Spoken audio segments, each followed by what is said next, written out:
Let's spice up those blues guitar solos looking at Lydian Dominant and some other modes of melodic and harmonic minor. Let's go into this one chord. If I'm in A, I can play a Lydian Dominant or a 7 sharp 11 arpeggio, and it would sound really, really nice. So if I'm in my...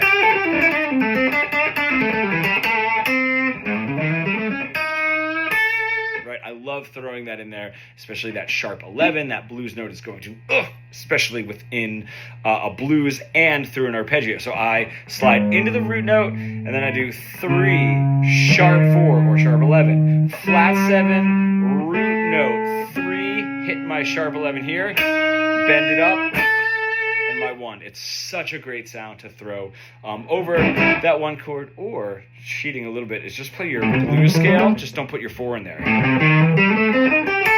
Is another really great way to get some attention. Now, if I use that on my 4 chord, Lydian Dominant is the 4 of melodic minor, so we're just playing off of what would be like an A melodic minor.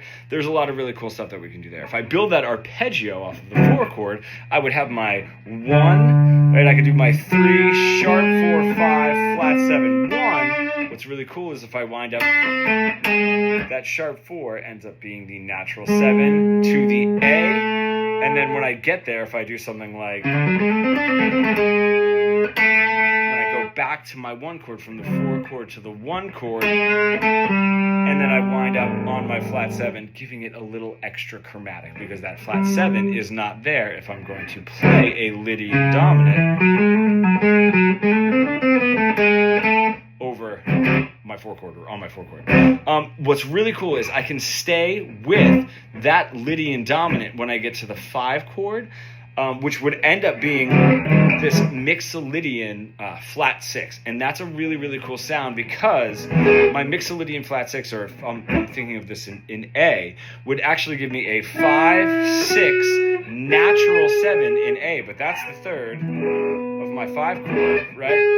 A 1, 2, and then flat 3. What would be that flat 6 or that flat 13 of the 5 chord is my flat 3 in A, so it sort of roots us still in that minor, which is a really cool sound. If you're an intermediate guitar player stuck in that really boxy, boring pentatonic plateau that we all get into, and you really want to bridge the gap between your creative ideas and what you're able to play, becoming fully fretboard fluent, comment pro below and we can get started.